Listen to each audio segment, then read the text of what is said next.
Here on the OCU Athletics Update, we're talking to Delaware Resource Group Superstar Athlete of the Week, Marijana Bjelobrk, senior volleyball player from Serbia who helped the Stars to a pair of road wins in Texas last week. And Marijana wins over SAGU and Texas Wesleyan last week. What were the keys to victory in those two?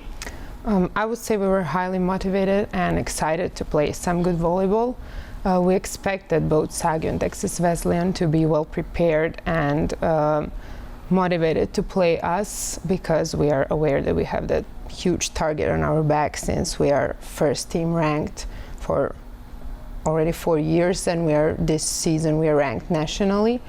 But we were prepared well as well. Last week we practiced hard, and I think we completed some team goals that we had to serve tough and to side out quickly.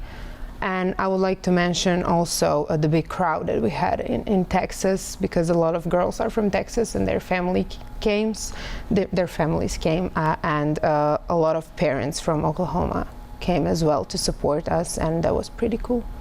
For the first time ever, OCU swept the Conference Players of the Week. What does that say about the depth of this team? I would like to mention Coach Santiago Restrepo, who did really good recruiting in spring 2017 when he brought 6 freshmen and two transfer students, athletes, Kate Briggs and Hannah Nicholson, and every single one of them brought new energy in team, and they're really good volleyball players individually, but I think what is our biggest strength is our team chemistry that we have. We really support each other and help each other on the court, and every single one of us know how to take care of her business on the court, and then to support everybody else to perform better each game.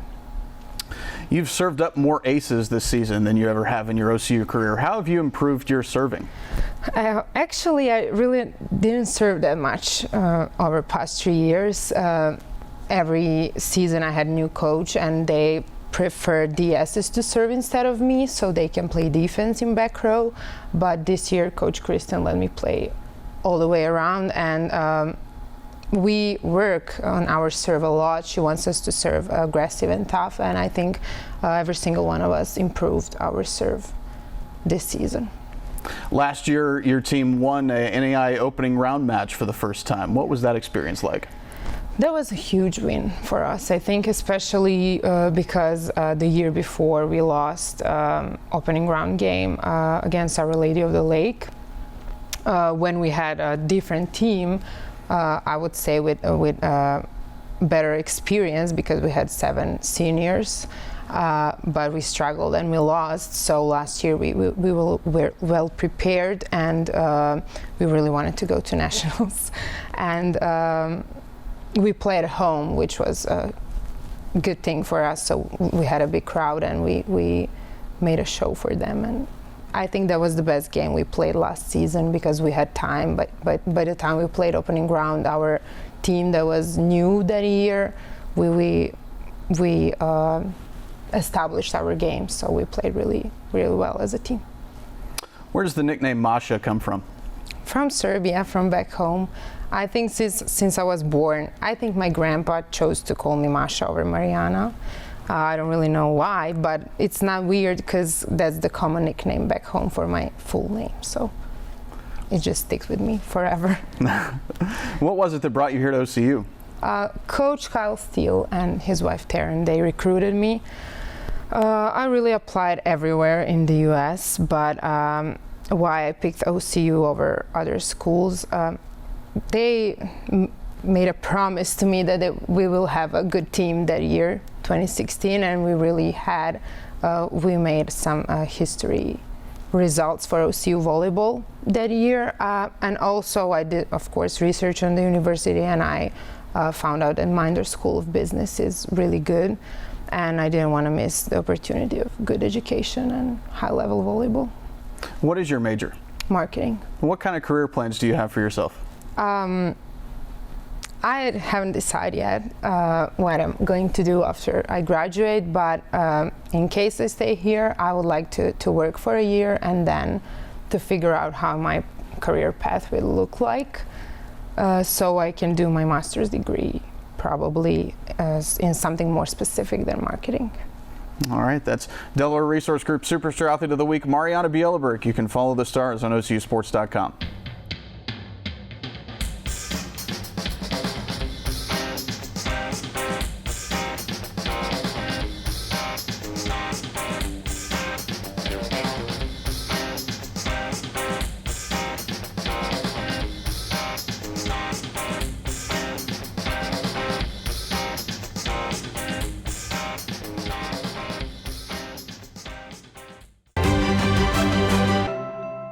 What I've learned the most from golf is to have integrity in everything you say and do. One of the biggest lessons of that sports impacts my daily life is discipline. Be a champion of character, it just means to realize first that you're a part of something that's bigger than yourself. Being a part of NAIA is something that I'm going to keep with me forever because it's not only made me a better athlete, but it's made me a better person. The NAIA really just cares about their student athletes and just the experience in general at the school, and I think that that's really important. The NAIA stands for, has great core values. One that's most important to me is servant leadership. Being able to serve your community is a huge reason why I chose the NAIA. I am a champion of character. I am a champion of character. I am a champion of character. I am a champion of character. I am a champion of character. Here on the OCU Athletics Update, we're talking to track and cross country coach Matt Aguero, the Stars' top-ranked men's team coming off the Missouri Southern Stampede recently. And coach, on your men's side, Oscar Kipkros, runner-up in that event, and also Max McNeil finished in 7th place. What can you say about those two? Well, both those guys kind of hit the ground running, basically right as they had left off from last year during cross-country season. They were 9th and 10th at the national meet. I think they're both a little fitter. We didn't run Mark Shaw in that meet. He had been sick, and hopefully he'll be back to run for us for Chili Pepper. And that gives us 3 really strong runners that, Mark has 2 national titles. Oscar's won the steeple last year outdoor, and then Max has several All-American honors. So I think those 3 guys, really there's probably 6 guys in the nation that could win the national title, and I think we have 3 of them on our team, so that's kind of exciting. You've got a group of 6 seniors on your team. What have they brought to the squad? Oh, they've done some pretty good things. Since they've been here, we've finished. The worst we've done at nationals is 7th, and 7th, 3rd, 1 last year, and then hopefully, we can keep it rolling and win another national title this year. But they get out and work hard every day. They built a good culture, just kind of continued the culture from guys before. So they do a lot of hard work for us, and I'm going to miss them next year for sure.